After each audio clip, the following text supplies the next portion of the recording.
Film ini diawali oleh sebuah rekaman video tahun 98. Video itu memperlihatkan seorang wanita yang sedang mengusir roh jahat. Dikarenakan kekuatan roh jahat itu lebih kuat, sehingga membuat wanita itu terbunuh.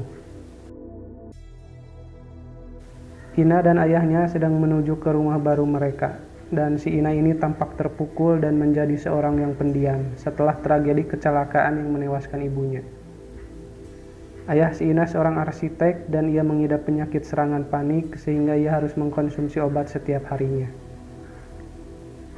Ayah si Ina ini berencana akan membawa Ina ke camp seni dikarenakan ia sibuk dan si Ina hanya sendirian di rumah. Saat si Ina sedang menonton video kenangan dengan ibunya, tiba-tiba ada suara mengetuk pintu dan suara itu berasal dari dalam lemari baju. Saat si Ina mengecek lemari baju itu, tiba-tiba ia dikagetkan oleh sesosok hantu anak kecil, sehingga membuatnya berteriak. Sontak saja hal itu membuat ayah si Ina berlari menghampiri putrinya. Namun saat dihampiri, si Ina malah tersenyum dan seolah-olah tidak terjadi apa-apa. Ayah si Ina ini merasa heran dan ia meminta boneka yang sedang didekapnya. Tapi si Ina menolaknya. Sikap si Ina pun mulai terlihat aneh. Di tempat pekerjaan, ayah si Ina ini mendapat pesaing kerja, dikarenakan ia tidak pernah ada di lokasi dan itu membuat posisinya terancam. Saat pulang ke rumah, ayah si Ina mendapat si Ina sedang berbicara sendiri, tapi ia tidak terlalu menghiraukannya. Ayah si Ina mencoba meminta pengertian putrinya itu, dikarenakan ayahnya harus bekerja dan berada di lokasi proyek selama 2 bulan. Dan si Ina ini akan ditemani oleh seorang pengasuh, namun si Ina menolak dan kesal kepada ayahnya. Saat ayah si Ina ini sedang membuat desain, tiba-tiba ada suara biola dan itu membuatnya terganggu. Saat dilerai, suara itu malah semakin menjadi dan ia memutuskan untuk menghampirinya. Namun alangkah kagetnya ayah si Ina mengetahui bahwa putrinya sedang tidur dan biolanya pun jauh darinya. Saat ia hendak kembali, tiba-tiba pintu lemari terbuka sendirinya, dan kejadian itu berulang hingga 2 kali. Saat dicek, tiba-tiba keluar sesosok wanita dan ia menggorok lehernya sendiri. Ternyata ayah si Ina ini sedang bermimpi. Namun ia merasa heran, sketsa hasil rancangannya acak-acakan, dan saat mengecek ke kamarnya Ina, ia mendapati biolanya juga rusak. Saat ia hendak bekerja, ia berdebat dengan Ina dan si Ina berteriak namun suaranya terdengar aneh. Di waktu bersamaan datang pengasuh Ina yang sudah ia tunggu-tunggu. Di tempat kerja, ayah si Ina mendapat telepon bahwa pengasuhnya akan berhenti bekerja. Dan entah apa alasannya ia berhenti mendadak di hari pertamanya bekerja. Di sisi lain, si Ina diculik oleh roh jahat atau setan dan ia dibawa ke dalam lemari. Sudah 1 bulan Ina menghilang namun kasusnya belum ada perkembangan. Dan banyak yang berspekulasi buruk tentang ayahnya. 초조해 보이기도 하고 뭔가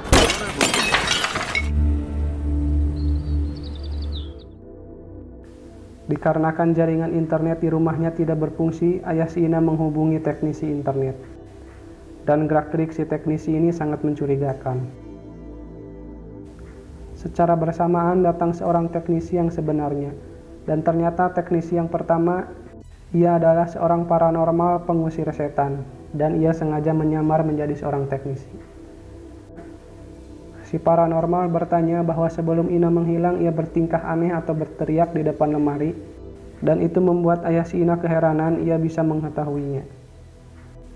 Si paranormal menceritakan bahwa sudah ada 32 kasus anak menghilang di rumahnya sejak tahun 98.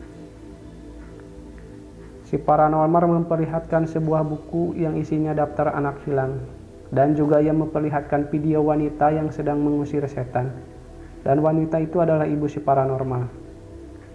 Ia menceritakan bahwa orang tua anaknya yang menghilang pernah didatangi oleh roh ibunya, dan ia memperlihatkan sesosok anak setan yang membunuh ibu dan yang menculik anak-anak. Seolah bingung dan tak percaya, ayah si Ina ragu mempercayainya. Namun dikarenakan tidak ada pilihan lain, ia meminta bantuan si paranormal. Menurut si paranormal, roh orang yang masih hidup tetap berada di dunia bawah selama 49 hari. Dan si Ina hanya memiliki sisa waktu 3 hari. Mereka pun memasang alat pendeteksi roh. Paranormal menceritakan dunia orang hidup terpisah dari dunia orang mati. Namun mereka berbagi sisi dan menginjak ruang yang sama. Tapi jika frekuensi resonansi selaras, mereka bisa saling melihat. Dan ada hantu yang jahat seperti setan. Ia akan menemukan orang yang selaras dan menyeretnya ke dunia mereka. Dan hanya kejahatan yang tersisa dalam diri mereka. Dan mereka menjadi hantu orang buta. 배웅 인형을 귀신이 집으면 전교를 찌릿하게 만든다. Saat mereka sedang memantau layar monitor, tiba-tiba ada interaksi dari roh jahat. Namun itu tidak berlangsung lama.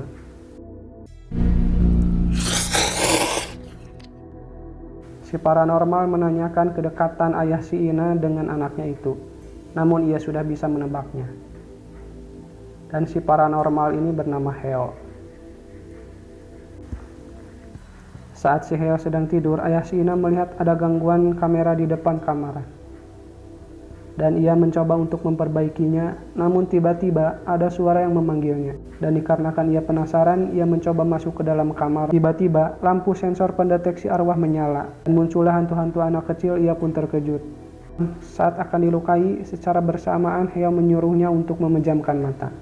Si Heo mencoba mengarahkan jalan ayah si Ina agar bisa keluar dari kamar itu. Saat Heo hendak menolong, ia berhadapan dengan hantu anak kecil dan ia menyadari sesuatu tentang hantu itu. Paranormal Heo pun kalah ilmu dengan si hantu cilik, yang mengakibatkan ia dibawa ke rumah sakit. Di rumah sakit, si Heo menyebutkan nama Myung Jin, dan itu membuat ayah si Ina mencari tahu nama itu di daftar anak yang hilang. Dan ia lekas pergi untuk menemui orang tua si Myung Jin. Di rumah sakit, si Heo mendapat bisikan gaib dari mendiang ibunya. Hal itu membuatnya menjadi kuat kembali. Ayah si Ina menemui ayah si Myung Jin yang tinggal sendirian di tengah hutan. Dan ia mencari tahu tentang hilangnya Myung Jin. Si Myung Jin ini menghilang sejak 10 tahun yang lalu.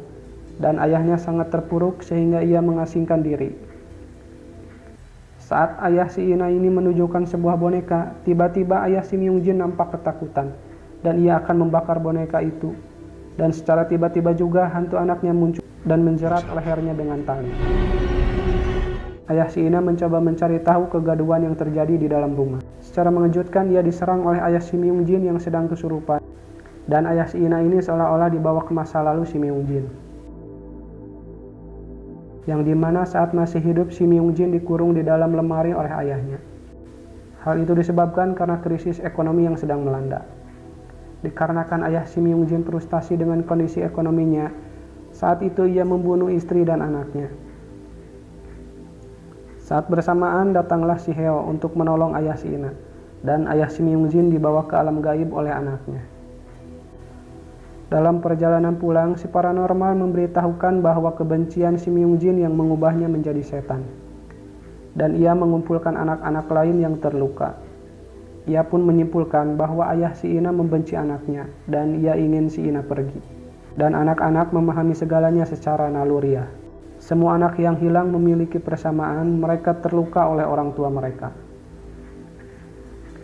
Ayah si Ina ingin memasuki dunia lain untuk menolong si Ina dan ia meminta bantuan si Heo. Heo pun melarainya dikarenakan itu sangat berbahaya. Namun ayah si Ina ini akan membayar lebih jika berhasil mengirimnya masuk ke alam gaib dan si Heo pun menyetujuinya. Setelah semua persiapan telah selesai, ayah si Ina hanya memiliki waktu 30 menit di alam gaib, itu pun jika ia selamat. Dan ritual pun dimulai. Si Heo mengeluarkan jurus genjutsu miliknya. Sesampainya di alam gaib, ayah si Ina diserang oleh sebuah pisau dan juga ayah si Myung Jin.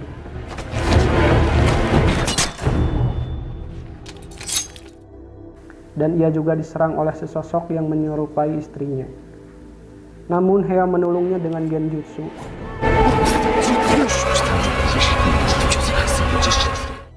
Saat tiba di suatu tempat, ayah si Ina diserang kembali oleh hantu anak-anak. Di sisi lain, si paranormal sedang kewalahan menahan serangan.